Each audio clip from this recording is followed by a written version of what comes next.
اگر نیکوکاریاں کریں نا،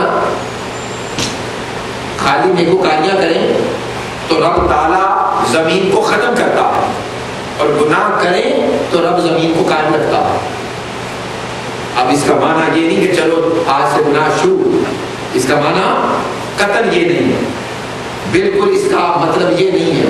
اس کا مطلب یہ ہے کہ حد الوسع گناہ سے پرہیز کیا جائے، ہر ممکن گناہ سے پرہیز کیا جائے، لیکن چونکہ ہم انسان ہیں کبھی شیطنت کے ہاتھوں مجبور ہو جائے، لیکن پھر جب ضمیر ملامت کرے تو آپ کے ہاتھوں کو اللہ کی بارگاہ میں ضرور پھیلانا ہے، معافی مانگا کریں، کیونکہ اللہ کو اپنے گناہگار بندے بڑے پسند ہیں، محبوب لگتے ہیں اس کو، اور اس کی صفت رحمانیت و رحیمیت، صفت غفاریت اسی وقت یہاں ہوتی ہے جب وہ بخشش پہ آتا ہے، بخشنے پہ آتا ہے۔ تو فرمایا والا جا بقوم یسلمون فیستغفرون اللہ فیغفر لهم، اللہ پاک ایک ایسی قوم پیدا کرے جو گناہ بھی کرے اور معافی مانگے، استغفار کرے، اللہ پاک ان کے گناہوں کے اوپر معافی کرے۔ اور حضرت عبداللہ ابن عباس روایت کرتے ہیں، فرماتے ہیں قال رسول اللہ صلی اللہ علیہ وآلہ وسلم من لازم الاستغفار، جس بندے نے استغفار کرنا اپنی زندگی کا وتیرہ بنا، صبح و شام وتیرہ بنا لیا، جعل اللہ له من کل ہم من ضیق مخرجا ورزقہ من حیث لا یحتسب۔ آپ نے فرمایا کہ جس بندے نے اپنی زندگی کا وتیرہ استغفار کرنا بنا لیا، رب کائنات اسے وہاں سے رزق عطا کرے گا جہاں سے اس کا گمان بھی نہیں ہو۔ آج سے اگر رزق کے اندر کچھ شادگی چاہتے ہیں اور رزق کے اندر وسعت چاہتے ہیں تو یاد رکھیے صبح و شام کا یہ وظیفہ بنا لیں، استغفر اللہ ربی من کل ذنب واتوب الیہ، یہ وظیفہ بنا لیں۔ کوئی کام کر رہے ہو استغفر اللہ ربی بولیے، استغفر اللہ ربی من کل ذنب واتوب الیہ، اللہ پاک رزق کے دروازے کھولتا چلا جائے گا، کھولتا چلا جائے گا۔ آج ایک جاب بند ہوئی ہے، رب تعالیٰ ادھر 70 جابیں عطا کر دے گا۔ آج ایک دروازہ بند ہوا ہے، رب کائنات کے رحمت کے دروازے کھل جائیں گے۔ اللہ پاک فرمائے گا تو معافی مانگتا ہے، رزق آ میں تجھے میں دیتا ہوں، دنیا کا کوئی دنیا دار تمہیں رزق کیا دے سکتا۔ اسی لیے اللہ پاک نے یاد رکھی، میری یہ تحقیق ہے قرآن و سنت اور مختصر زندگی کا یہ مکمل نچوڑ ہے۔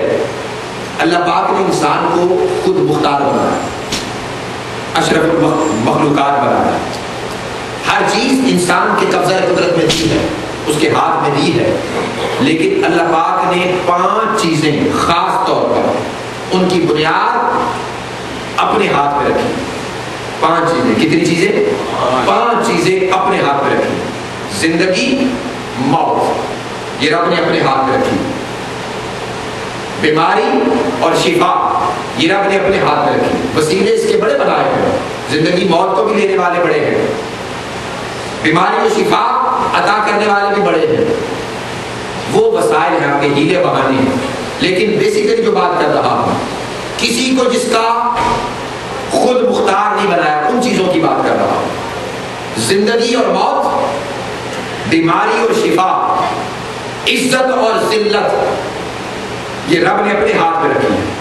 کوئی بندہ کسی کو عزت نہیں دے سکتا، کوئی بندہ کسی کو ذلت نہیں دے سکتا۔ وَتُعِزُّ مَن تَشَاءُ وَتُذِلُّ مَن تَشَاءُ، رب کائنات نے یہ سب کچھ اپنے ہاتھ میں رکھا ہوا۔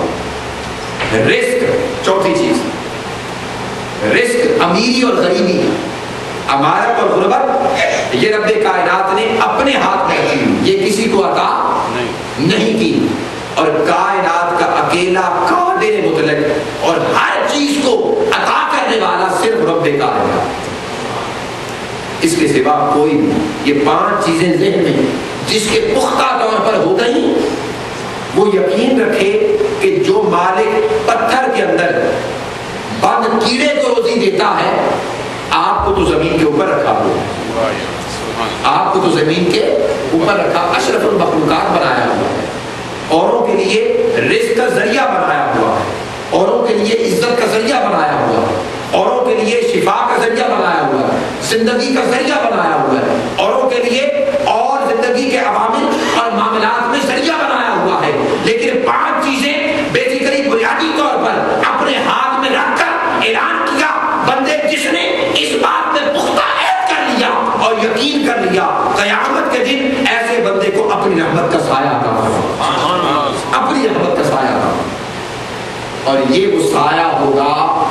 جس کے دل میں استغفار، خشیت، توبہ اور محبت کے یہ جذبے جاگزی ہو جائیں.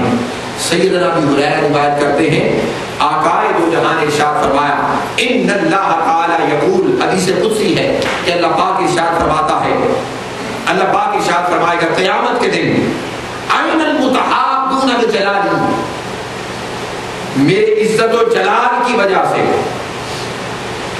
میری بارگاہ میں ڈرنے کی وجہ سے، میری بارگاہ میں توبہ و رجوع کرتے رہنے والے وہ بندے آج کہاں ہیں؟ اليوم اذلهم فی ذلی یوم لا ذل الا ذلی، آؤ آج میں انہیں اپنا سایہ رحمت عطا کرتا ہوں کہ جس دن کوئی سایہ کے سوا سایہ نہیں ہے. اللہ پاک اس دن اعلان فرما رہا ہوگا، منادی کر رہا ہوگا، لوگوں کو اس دن بلا رہا ہوگا، لوگوں آؤ اليوم اذلهم فی ذلی، آؤ تجھے اپنی رحمت کی سایہ عطا کروں کہ آج میری رحمت کے سائے کے سوا کوئی سایہ نہیں ہے. اور اس کا سایہ رحمت کون سا ہوگا؟ کسی کو پتا ہے کون سا ہوگا؟ پورا قرآن مجید پڑھ کے دیکھ لیں کہ اس کی رحمت اور اس کا فضل اگر کوئی ہے تو اس کے سوا کوئی نہیں، وہ تاجدار محمد مصطفیٰ جن کے لیے فرمایا وما ارسلناک الا رحمۃ للعالمین، جن کے لیے فرمایا ولولا فضل اللہ علیکم ورحمتہ لاتبعتم الشیطان الا قلیلا، اگر تم پر اللہ کا فضل اور اس کی رحمت نہ ہوتی تو تم سارے شیطان کی پیروی میں لگ جاتے.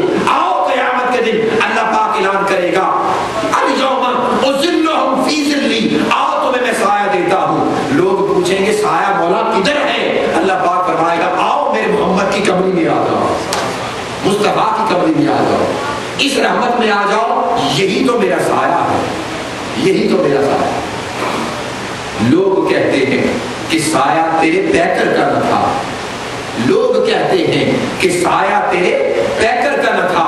ارے میں تو کہتا ہوں جہاں بھر پہ ہے سایہ پہ. آج بھی سایہ مصطفیٰ ہے، قیامت کے دن بھی سایہ مصطفیٰ ہو. اسی لیے حدیث پاک میں آتا ہے، حضرت سیدنا ابی ہریرہ رضی اللہ تعالیٰ عنہ روایت کرتے ہیں اس محبت کے آغاز کے حوالے سے کہ جو بندہ دنیا کے اندر چاہتا ہے کہ رب تعالیٰ استغفار توبہ کے صدقے سے اسے اپنا محبوب بنائے، اپنی محبت خاصہ عطا فرمائے، اسے یہ چاہیے کہ اوروں سے بھی محبت کیا ہے، اس کی مخلوق سے بھی پیار کیا ہے. یہ اس پیار کی بات نہیں میں کر رہا، یا اس محبت کی بات نہیں کر رہا جو آج نوجوان ہمارے گلی کوچوں میں کرتے پھرتے ہیں. یہ اس محبت کی بات ہو رہی ہے جو عشق حقیقی کی بات ہے. عزیزان محترم، حضور علیہ الصلوۃ والسلام سے روایت کرتے ہیں، حضرت سیدنا ابی ہریرہ روایت کرتے ہیں، فرمایا ان رجلا زار اخا له في قرية اخرى فارسل الله له على مدرجته ملكا فلما اتى عليه قال اين تريد؟ قال اريد اخا لي في هذه القرية. قال هل لك عليه من نعمة تربها؟ قال لا غير اني احببته في الله. قال فاني رسول الله اليك بان الله قد احبك كما احببته فيه او كما قال. آقا جو جہاں فرماتے ہیں ایک شخص اپنے گھر سے نکلا اس خاطر کہ وہ دوسرے گاؤں میں جائے اور وہاں جا کے اپنے بھائی کی زیارت کرے، اسے دیکھے. جب اس نیت سے نکلا حضور علیہ السلام فرماتے ہیں کہ اللہ پاک نے ایک فرشتہ، ایک ملک، ایک فرشتہ اس کے رستے میں بھیج دیا. اس نے پوچھا بندے بتا تو کدھر جا رہا ہے؟ اس نے کہا میرا ایک دوست، میرا ایک بھائی، میرا ایک حبیب فلاں گاؤں میں رہتا ہے، میں اس کی صرف زیارت کرنے، اس کی عیادت کرنے، اسے دیکھنے اور اس کے حالات دریافت کرنے جا رہا ہوں.